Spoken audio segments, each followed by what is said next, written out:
आणि अजित पवार यांच्या वक्तव्यामुळे भाजपमध्ये असंतोष आहे। पुण्यामध्ये अजित पवार यांच्या विरोधात भाजपचे कार्यकर्ते आक्रमक झालेत। भाजपकडून बकासुराच्या ताटाचं एक अनोखं आंदोलन करण्यात आलं।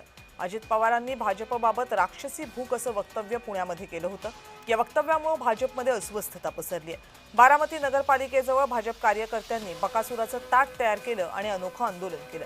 या ताटामध्ये मलिदा गँग, कंत्राटदारी कमिशन, भ्रष्टाचारी, घराणेशाही, मक्तेदारी असे पोस्टर्स लावले होते। माफी मांगा, माफी मांगा, अजित पवार माफी मांगा।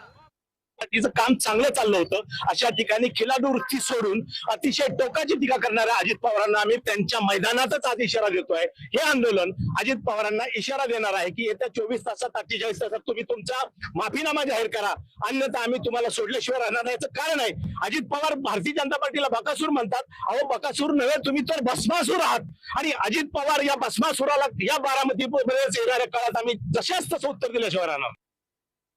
2 तारखेला पुण्यामध्ये महायुतीचे असणारे घटक पक्षातले अजित पवार यांनी भारतीय जनता पक्षाच्या व्यवस्थेविरुद्ध अपप्रचार केला, चुकीचे शब्द वापरले आणि राक्षसी भूक म्हणून जे संबोधलं।